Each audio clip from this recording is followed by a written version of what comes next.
또 여러분의 집안 안에도 하나님의 평강이 넘치기를 바랍니다.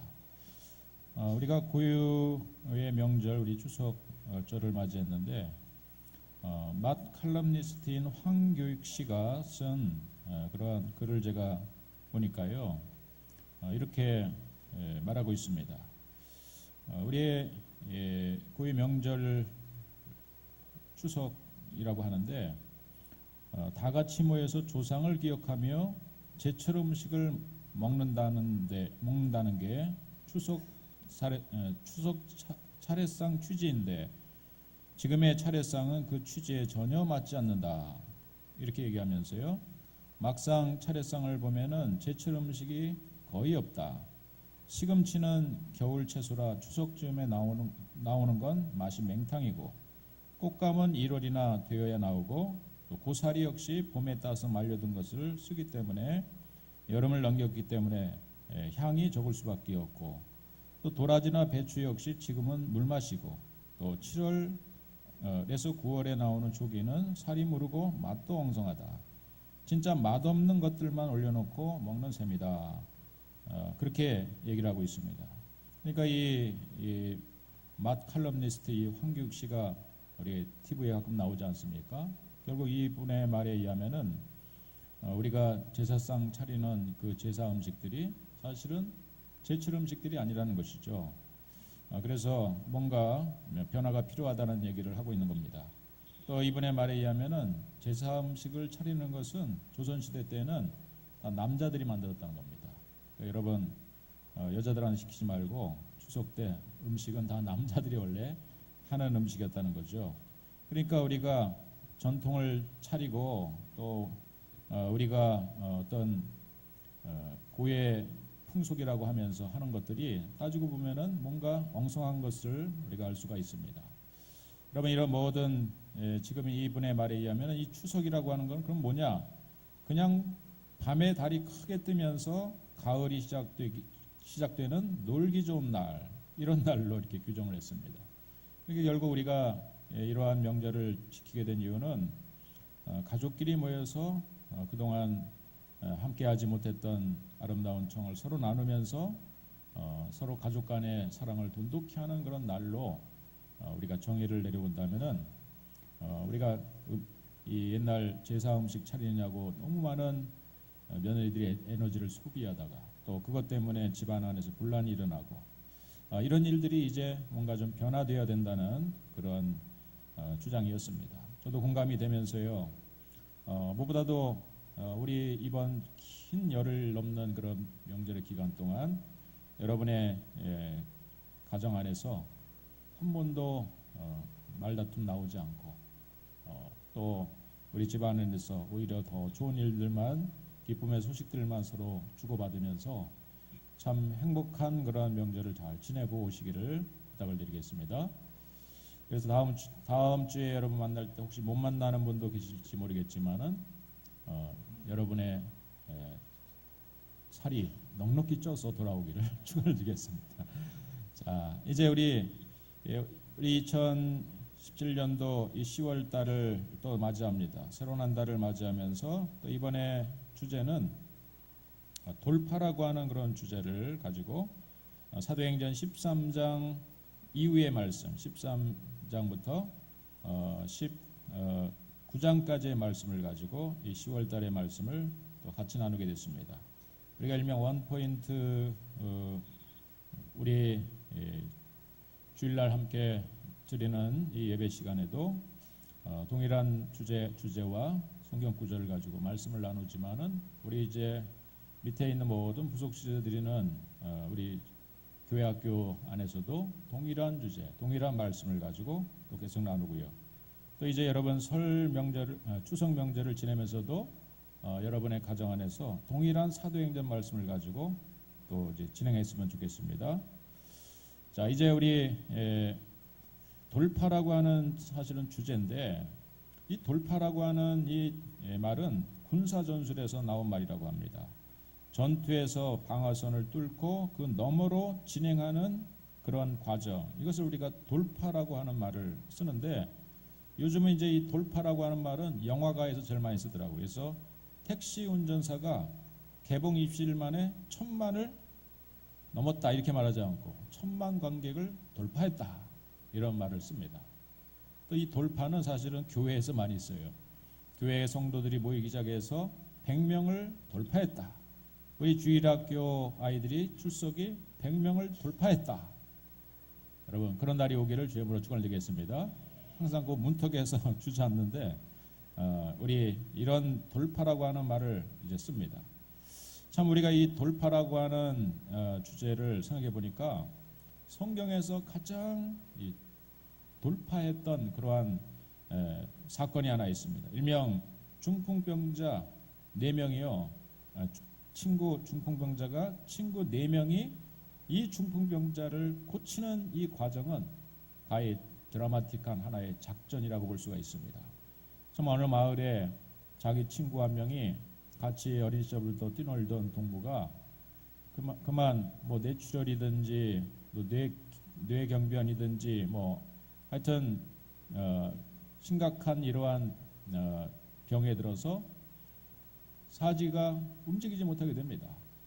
참 이 친구 이제는 그 정도 2000년 전 이 병에 들면은 이 친구는 이제 우리와 함께 뛰놀던 마을 동산에도 올라가지 못하고 이 친구는 이제 우리랑요 같이 인생을 같이 살아왔는데 참 불쌍하게 됐구나 이렇게만 생각할 수 있겠지만은 4명의 친구들은 믿음이 있었습니다. 들려오는 소식은 저 멀리서 나사렛이라고 하는 한 젊은이가 마을마다 다니면서 병을 고치는데 신기하게도 말 한마디면 모든 각색병을 고친다라고 하는 소문을 듣고 이 4명의 중풍병자는 4명의 친구는 내 친구 이 아픈 친구를 그 예수님에게 꼭 데려가야 되겠다 이렇게 마음을 먹습니다. 그러나 둘러선 우리 저 에어컨 소지 좀 안 나게 꺼주실래? 4명의 친구는 그렇다면은 우리가 이 친구를 어떻게 구원할 수 있을까 생각합니다. 아예 끄세요. 결국 그들의 답은 뭐였냐면은 이제 친구를 둘러서 많은 사람들이 있는 가운데 우리가 들어가지 못한다. 우리가 이렇게 둘러서 있는 사람들에게 아픈 친구를 데리고 가지는 못하기 때문에 우리가 새로운 작전을 쓰자. 그것은 참으로 놀라운 작전이었습니다. 그것은 침대를 통째로 들어가지고요. 지붕을 뚫고 그 지붕 위에서 끈으로 친구를 예수님 앞에 달아 내리는 이런 작전을 쓴 것이죠. 4명의 친구들은 이 계획대로 친구를 침대 통째로 들고 그리고 지붕 위로 올라갑니다. 예수님이 머물고 계신 그 집에 위로 올라가서 지붕을 뜯어냅니다. 아마도 이제 주인은 깜짝 놀랐겠죠. 자기 집 주인 지붕이 막 뜯기지는 소리를 들으니까. 그러나 이런 작은 물질적 손해보다도 친구를 구원하는 것이 우선순위다 생각이 드니까 나중에 물어주면 되지. 그러면서 4명의 친구는요, 이 중풍병자 친구를 침상째 꼭대기에서 지붕을 뚫고 예수님 앞에 달아내리는 것입니다. 예수님도 말씀을 전하시다가 깜짝 놀랐죠. 하늘문이 열리더니 하늘에서 웬 병자가 내려오는 겁니다.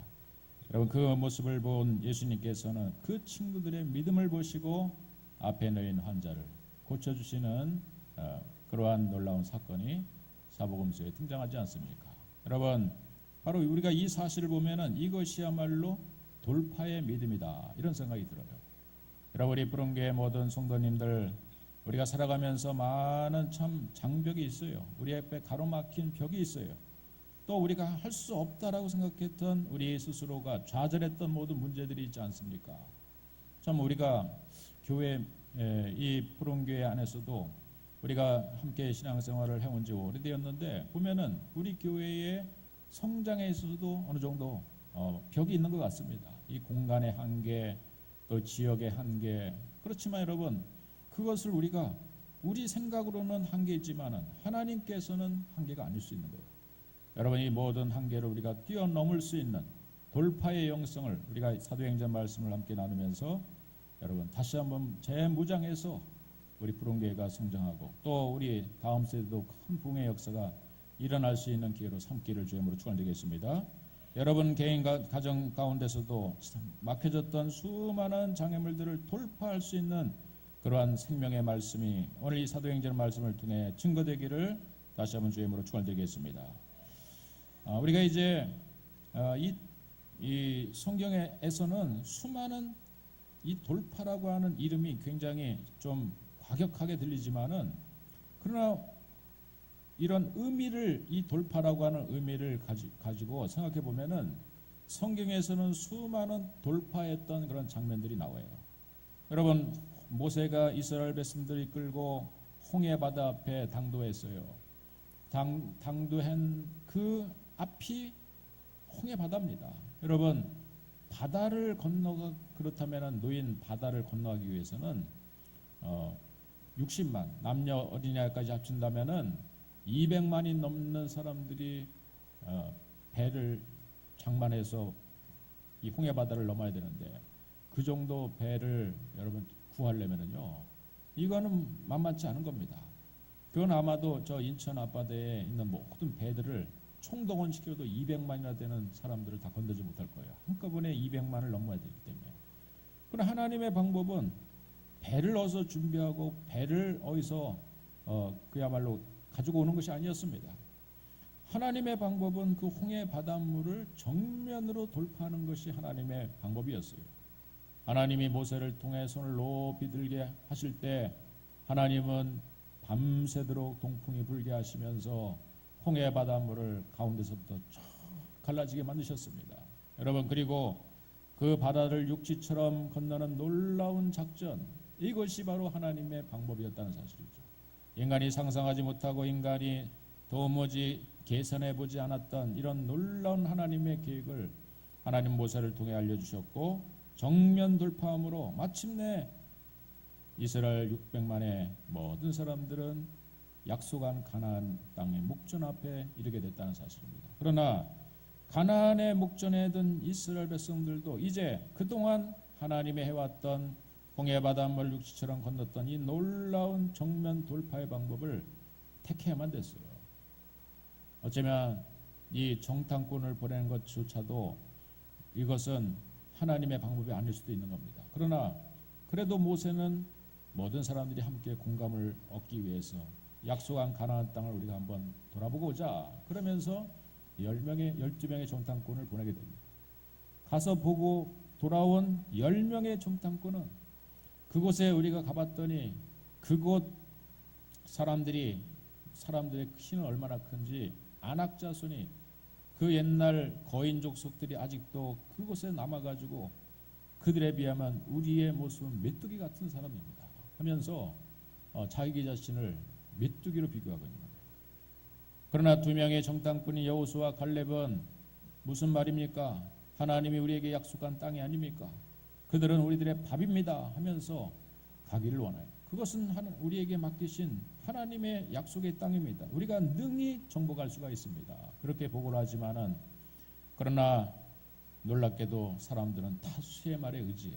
참 어떤 의미에서 본다면은 교회가 여러분 우리가 신앙의 세계는 모든 것을 좀 다수로 민주적으로 하는 것도 필요할 수 있겠지만은 하나님 그거보다 더 우선 있는 것은 하나님의 뜻이고 또 하나님의 우리 가운데 제시하신 비전이 우리 앞에 더 중요한 것이죠.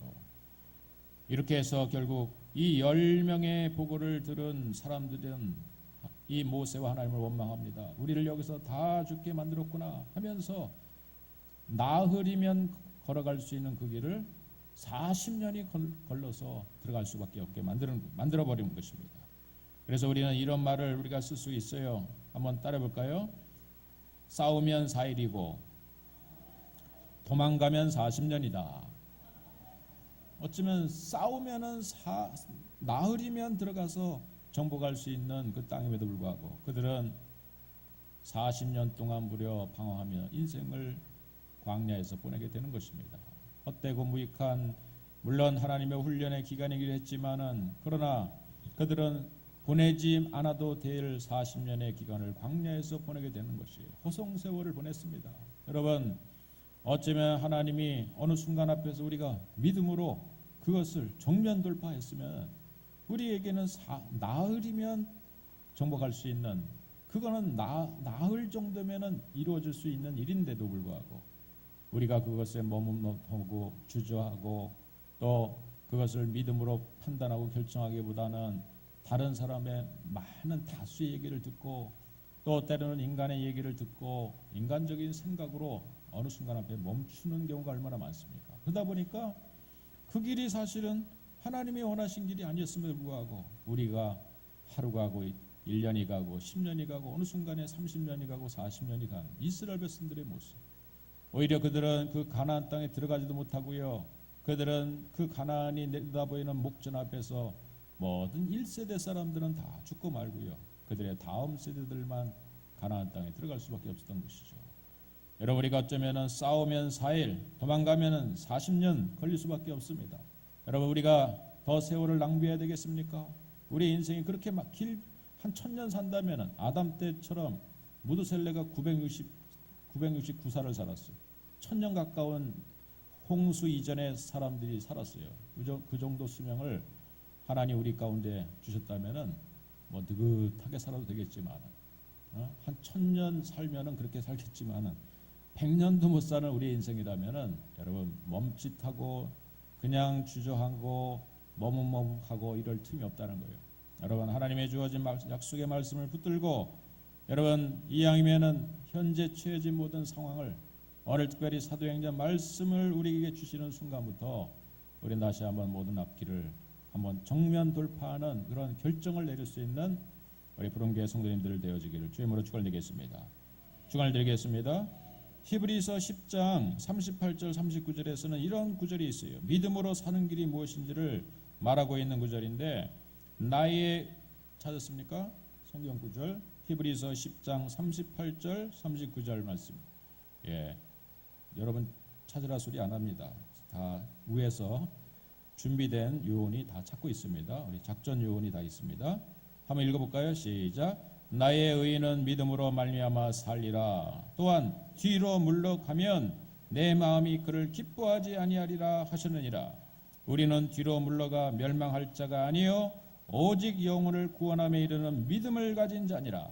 믿음이 장이 히브리서 장이 아니겠습니까? 그곳에서 이 히브리서 10장에서는 나의 의인은 믿음으로 말미암아 살리라. 또한 뒤로 물러가면 내 마음이 그를 기뻐하지 아니하리라. 뒤로 물러나는 사람을 하나님이 기뻐하지 않는다는 거예요. 우리는 뒤로 물러가 멸망할 자가 아니요 뒤로 물러나 침륜에 빠질 자가 아니요 옛날 성경에서는 오직 영혼을 구원함에 이르는 믿음을 가진 자니라. 어쩌면은 우리 기독교는요 사실은 정면 돌파의 영성을 가지고 있는 그러한 종교가 우리 기독교였어요. 그래서 기독교는 사실은 굉장히 전투적인 종교였어요. 따지고 보면 불교나 이런 종교는 그저 뭐 도나 닦고 수양이나 하고 그렇지만은 물론 기독교에서도 수양적인 의미가 없잖아 있어요. 기도하고 또 금식하고 이런 것들은 하나의 수양적인 측면이 있습니다. 그렇지만 우리 기독교는요 단지 수양하는 종교는 아니라는 거예요. 도 닦는 종교는 아니라는 것입니다. 여러분 도 닦으러 오신 분들은 산으로 가시기를 바라겠습니다. 우리는 도 닦는 종교라기보다는 정말 전투적인 영성을 우리 안에 가질 수밖에 없어요. 그 옛날 잠자고 있는 사람들이, 그 옛날 포기했던 사람들이 그 하나님의 은혜를 한번 힘입으면요 성령의 능력이 우리 가운데 힘입으면 사람이 가만히 있을 수 없는 거예요. 그냥 뜨거워질 수밖에 없는 것입니다. 우리 지휘자처럼 뜨거워질 수밖에 없는 거예요. 그래서 뭔가 더 열의가 납니다. 열심히 납니다. 하고 싶은 마음이 자꾸 생기는 거예요. 그러다 보니까 진리에 대한 순수한 열정도 갖게 돼요. 그 진리는 바로 예수님이고 또 하나님의 말씀인데 그 진리를 내 안에 수용하게 되니까 내 속에서 이 진리를 수호하고 싶은 마음이 드니까 진리를 거절하고 진리에 대해서 반격하는 사람에 대해서 가만히 있지 않는 거예요. 그러니까 그 불의에 대해서 함께 싸우고 또 함께 도전하다 보니까 그러다 보니까 기독교는 많은 피를 흘립니다. 순교자가 많이 나왔고요. 또 생명은 피에 있다라고 말하니까 자신이 희생하기를 두려워하지 않고 어떤 상황 속에서 내가 먼저 발벗고 내 목숨을 아까워하지 않고 희생하며 헌신하다 보니까 기독교는 사실은 수많은 이 지나간 기독교 역사 가운데는 피 흘림이 있었고 피뿌림이 있었던 종교가 우리 기독교라는 사실이죠. 그래서 여러분 지금까지 우리는 왔습니다.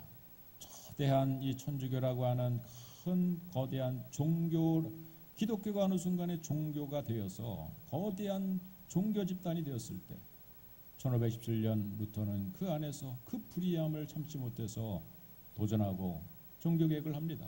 그리고 결국 그 후손들이 바로 이 자리에 앉아 있는 우리 개신교 교인들이 된 겁니다.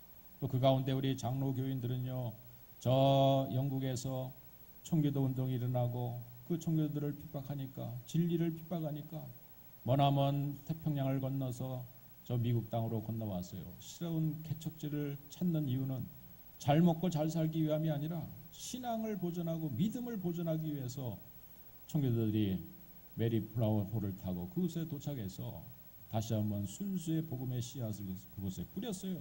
그리고 그곳에 태동된 것이 우리 장로교회예요.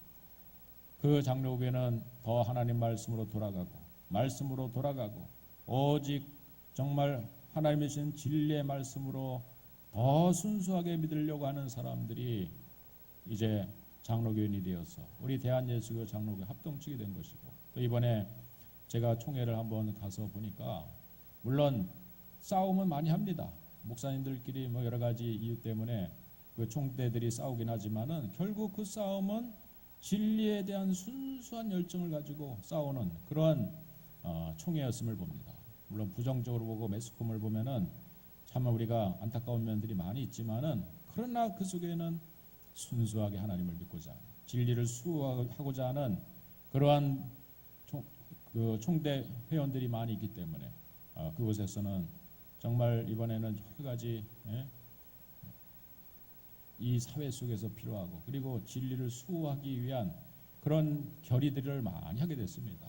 동성애를 교회에서 받아들이지 않고요, 동성애 자체를 신학생조차도 받아들이지 않으면서 뭔가 진리에 대한 순수한 열정을 가지기 위한 그러한 결의들을 했다는 사실이죠.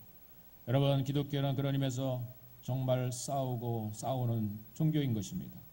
오늘 우리가 사도행전 말씀으로 돌아가면은요, 이 사도행전 13장부터 우리가 이제 함께 말씀을 나누게 됐는데, 사도행전의 역사 자체가 무엇입니까? 사도행전은요, 사실은 예수님의 십자가의 죽음, 거기서부터 시작이 됩니다.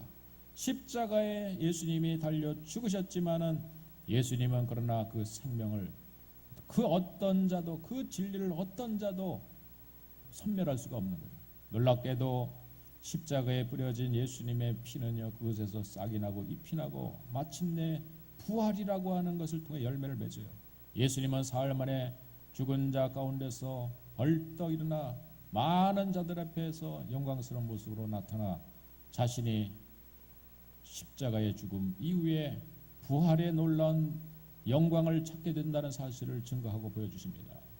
그리고 부활하신 예수님은 40여일 계시면서 부활의 몸을 많은 사람들 앞에 증거하시고, 그들이 보는 가운데서 하늘로 승천하시면서 내가 다시 오시리라 그렇게 말씀하세요.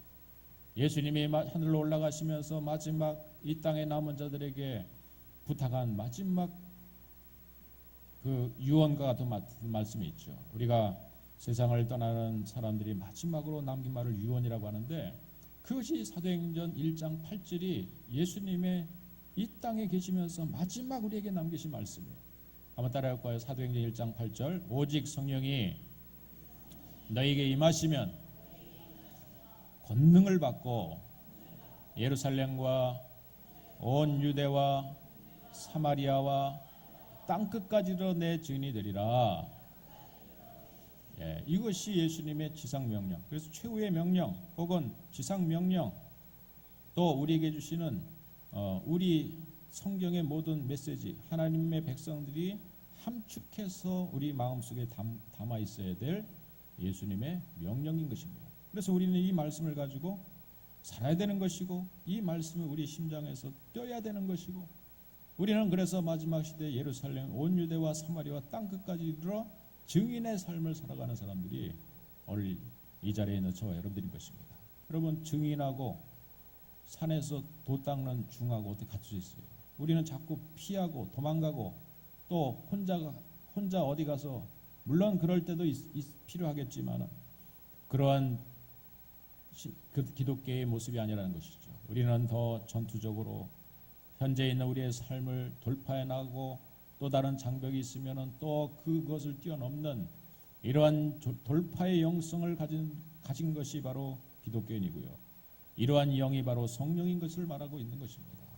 그래서 예수님의 지상명령이 떨어지면서 예루살렘 온 유대를 뛰어넘으라고 말씀하시는 것입니다. 여러분 사실은 그 말씀을 받은 120명의 문도들은요, 다 사실은 한 번도 예루살렘을 벗어나 보지 못한 사람. 예루살렘을 벗어나서 자신의 삶을 더 이상 한 번도 꿈꿔보지 못했던 사람들이 예수님의 지상명령을 받은 사람들이에요. 예수님의 어머니를 비롯해서 또 12명의 제자들도 다 갈릴리 바다 호숫가에서 그저 고기나 잡던 어부들이 많았고 동네에서 세리로 있었던 사람이었고 또 그 중에서 조금 가룟 유다 같은 사람은 지식인이라고 생각했던 사람들이. 그러니까 결국 그 안에서는 사실은 예루살렘을 벗어날 어떤 꿈도 비전도 갖고 있지 않았던 사람들인데 예수님의 지상명령은 예루살렘을 뛰어넘으라고 말씀하시는 거예요. 여러분 그 예루살렘을 뛰어넘는 이야기가 바로 사도행전 말씀인 것입니다. 놀랍게도 사실은 마지막 사도행전의 말씀을 피는 순간 예루살렘을 뛰어넘어서 온 유대와 사마리아를 뛰어넘어 땅끝까지 간 사람들의 이야기를 기록한 책이 사도행전의 말씀인 것이에요. 여러분 오늘 어떤 사람들은 우리가 얘기를 들어보면 용현동에서 태어나서 용현 초등학교 다니다가 용현 중학교 나와서 인하고등학교 나와서 그 다음에 인하대학교 나와서 이 동네에 여전히 살고 있는 사람들도 있는데 한번 좀 벗어나 보기를 바라겠습니다. 우리 내년 2018년도가 되면은요. 그래서 두 번 뛰어넘을 수 있는 기회를 한번 가져보려고 해요. 미리 광고 드리면은 첫 번째 뛰어넘는 것은 우리가 2월 달 말에는 그 비행기 값이 좀 쌀 때 필리핀 단기 선교를 가기로 했어요. 그리고 우리가 이제 내년 추석 때는 이 추석절이 내년 올해만큼 좀 길었으면 좋겠는데 추석절에는 우리가 저 예루살렘을 진짜 가보기로 했습니다. 그래서 미리 여러분에게 광고하고 성지 예루살렘을 함께 할 사람 모집을 하고요. 또 2월 달에 필리핀 단기 선교를 같이 갈 사람 모집을 이제 할 겁니다. 선착순 모집입니다. 많이 지원해 주시길 부탁드리겠습니다. 여러분들을 혼자 뛰어넘기 힘드니까 제가 손을 잡고 여러분과 함께 뛰어넘기 위해서 내년 그런 계획을 세웠어요. 반응이 없으시네요. 아주 내년에 여러분 예루살렘을 한번 뛰어넘을 수 있는 기회로 삼기를 축원드리겠습니다. 그래요. 우리가 사도행전의 역사는 예루살렘을 뛰어넘는 스토리가 이제 기록됩니다. 그 가운데 사도 바울이라고 하는 사람은 그 옛날 사울이라고 하는 사람인데 사울이라고 하는 뜻은 유대식 이름이고 바울이라고 하는 뜻은 그리스 로마식 이름이에요. 그러니까 이름이 사울이기도 하고 바울이기도 한 두 가지 이름을 가진 사람이 있어요. 그러나 그 이전까지는 이 바울은 사실은 사울의 이름을 더 갖고 있었어요. 왜냐하면 자기는 유대의식에 사로잡히고 나는 유대인에게만 복음이 전해져야 된다고 생각하고 유대인들에게만 구원이 있다고 생각했는 사람이었는데 어느 날 나사렛에서 온 예수라고 하는 그 사람이 복음을 전하는데 예루살렘을 뛰어넘고 온 유대로 가서 사마리아까지 가서 땅끝까지 복음을 증거하라고 하는 메시지를 증거하고 있는 거예요. 그러니까 이 사람은 우리 애국주의 입장에서 본다면 우리 민족주의 입장에 본다면 이 사람을 분명히 이 사람은 이단이다. 잘못된 사람이다. 또 그를 추종하는 사람들은 다 그 사람은 잡아서 죽여야 된다 생각을 갖고 있었던 이런 고정관념에 사로잡혀 있었던 사람이 사울이라고 하는 자였어요.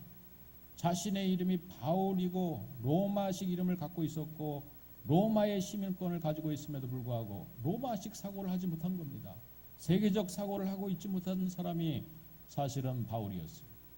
어느 날 하나님께서 핍박하고 또 예수 믿는 사람을 잡아 죽이고, 그날도 저 스데반 집사를 죽이고 난 이후에 더 많은 예수 믿는 사람을 죽여야 된다고 생각하면서 다메섹으로 사람을 죽이는 공문을 받기 위해서 가는 도중에 어느 날 갑자기 부활하신 예수님이 직접 이 바울에게 나타났어요.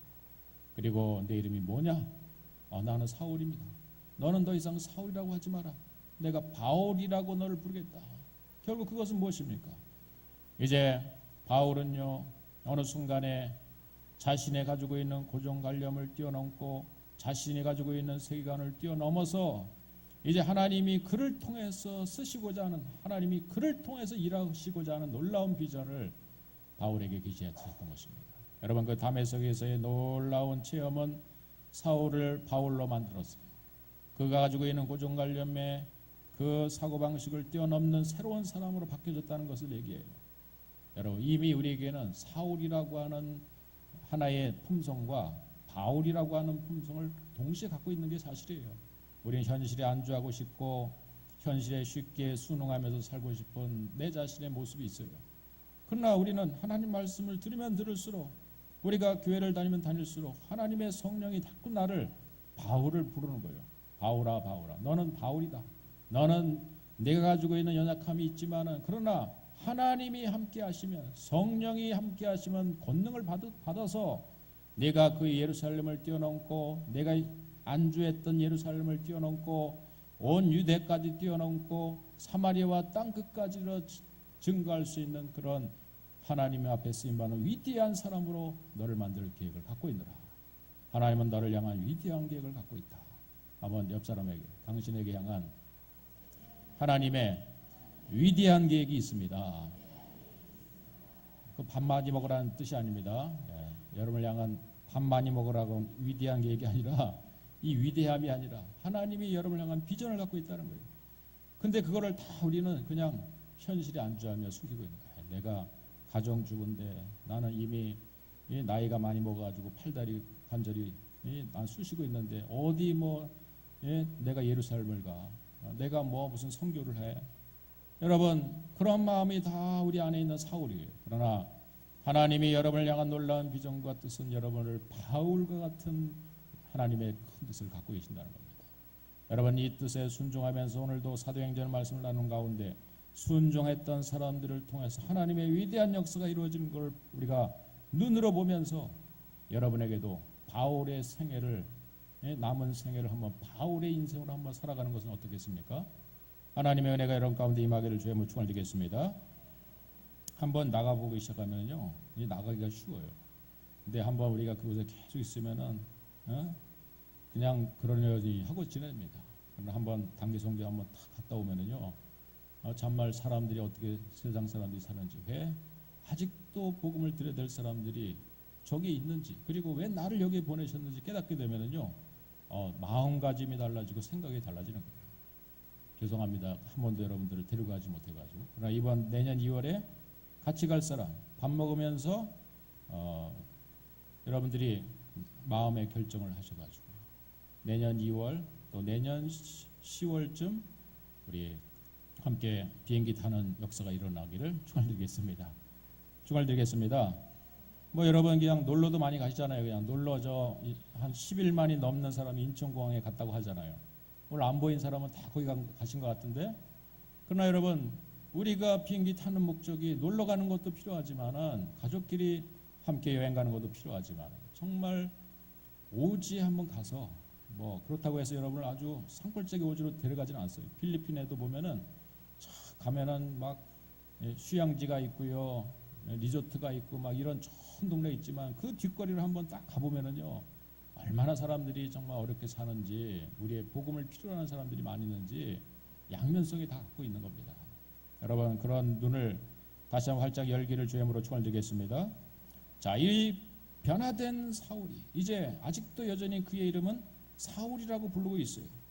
성령 받은 이 사울을 바나바와 함께 하나님이 안디옥 교회라고 하는 곳에서 그를 선교사로 하나님이 부르셔요. 그것이 바로 13장 말씀으로 출발하는 것이 아니겠습니까? 이 두 사람이 이제 선교사가 되어서 안디옥 교회에서 최초로 파송받은 선교사가 되어서 구브로라고 하는 섬으로 전도 여행을 가게 됩니다. 그 구브로에서 있었던 일을 오늘 우리가 읽은 본문의 말씀에 기록되고 있는 거죠. 이 구브로 섬에 들어가서 복음을 전하는 가운데 그 가운데서 사실은 그 구브로 섬의 대장을 만나면은 그 밑에 있는 사람들은 다 함께 더불어서 예수를 믿게 되니까 누구를 찾아가게 되냐면은 그 섬의 총독 바 예수를 만나게 돼요.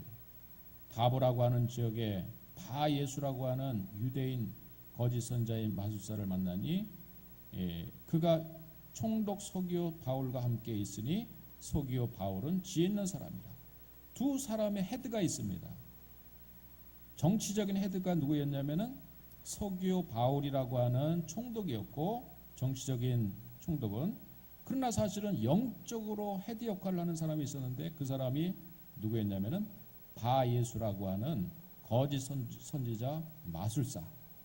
이 사람의 이름은 엘루마라고 하는 이름을 쓰는데 이 엘루마 뜻은 그냥 번역하면은 마술사 이런 뜻인데 옛날 성경에서는 박수 이렇게 나와 있어요. 그 마술사 중에서도 남자 무당을 박수라고 말하지 않습니까? 그래서 이 엘루마는 영적으로 이 구브로 섬을 장악하고 있는 그러한 대단한 그런 무당이 엘루마였어요. 이 사람은 심지어 이 구브로 섬으로 보냄받아서 파송받아서 그 구브로 섬을 다스리고 있는 총독까지도 영적으로 확 장악해가지고요. 자기 마음대로 쥐락펴락하고 있었던 사람이 바로 이 엘루마라고 하는 무당이었다는 사실이에요.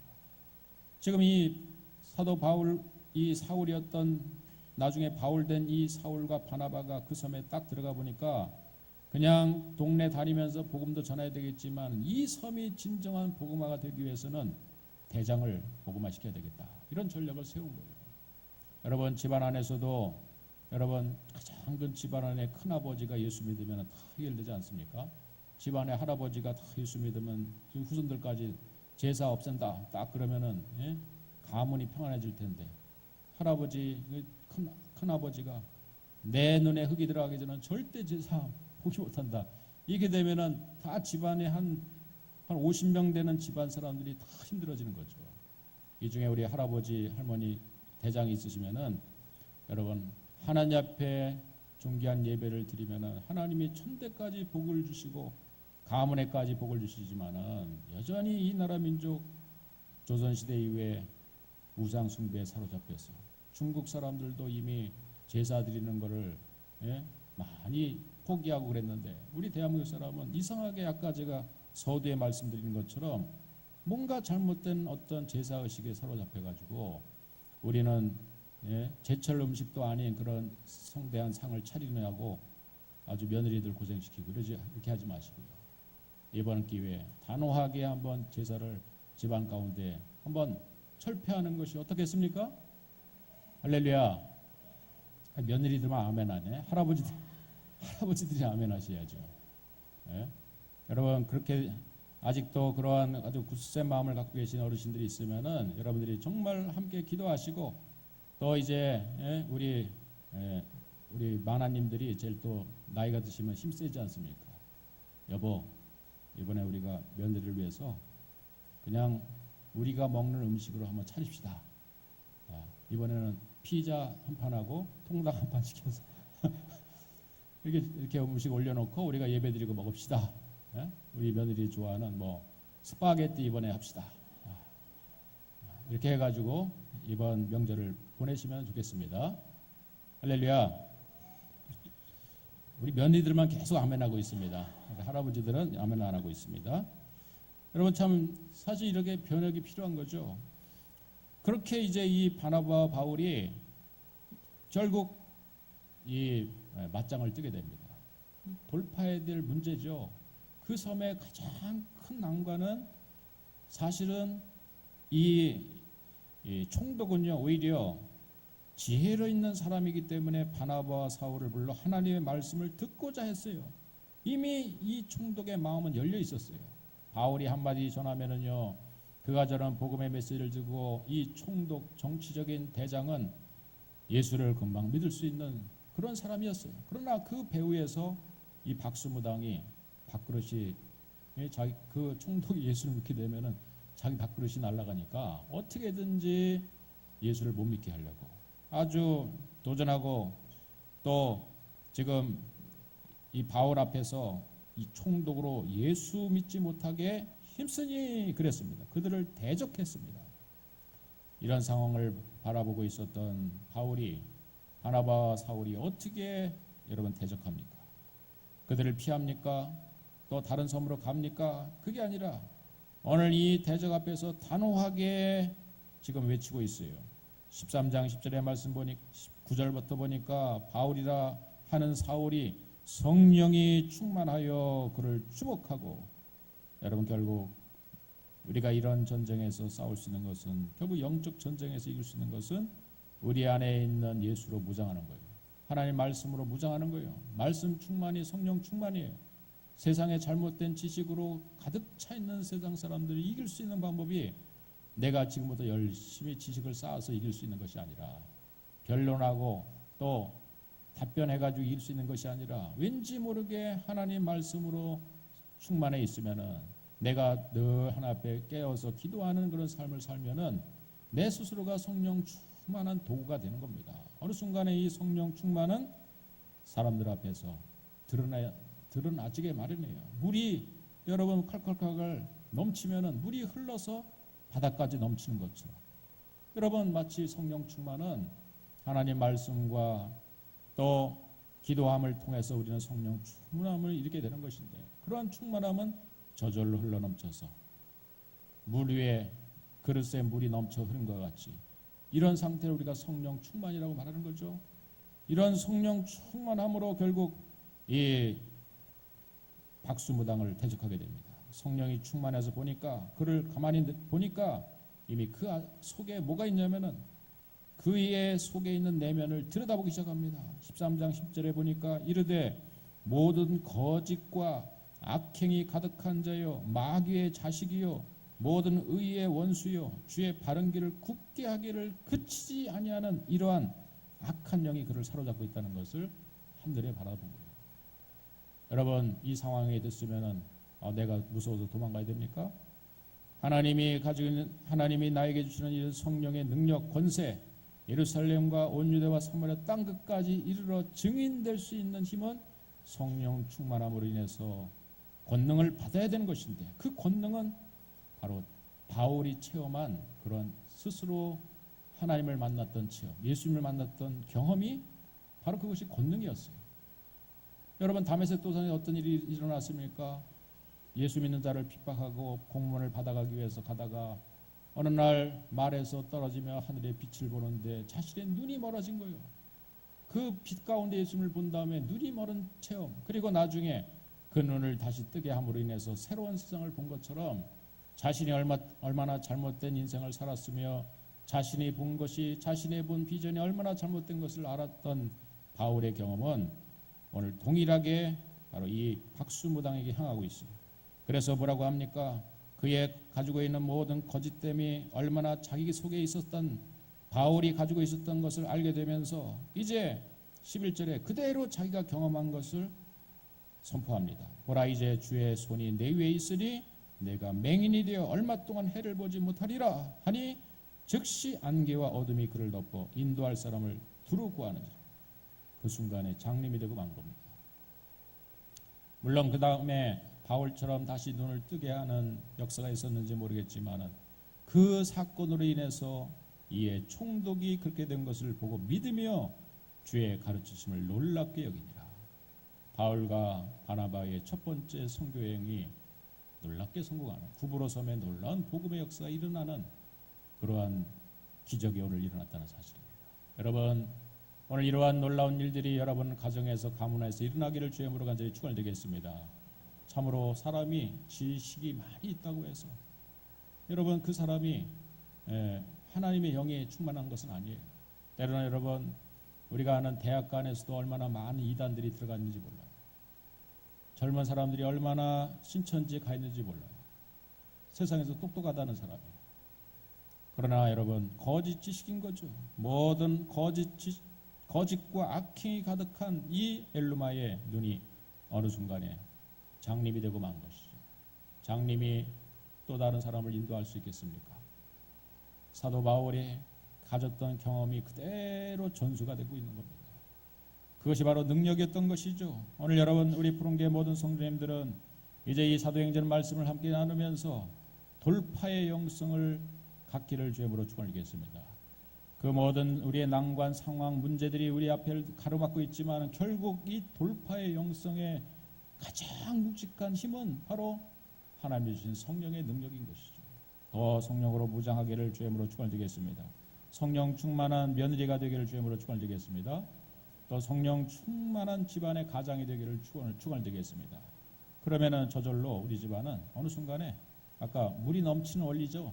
저절로 나를 통해서 사람들이 내 후손들이 점점 예수 믿는 사람이 많아지면서 집안의 복음화, 가정의 복음화, 이 나라 이 민족의 복음화는 반드시 이루어지게 될 줄로 믿습니다. 할렐루야. 기도합시다. 주여, 이번 명절을 지내면서 우리 가문 안에 우리 집안 안에 참으로 엘루마와 같은 그러한 잘못된 것에 사로잡혀 있는 사람이 변화되고 바꾸어지는 역사 있게 하여 주시옵소서. 우리 집안의 가장이 변화되게 하시고 또 우리 집안의 가장 큰 어르신이 참으로 생각이 바꿔지게 하여 주셔서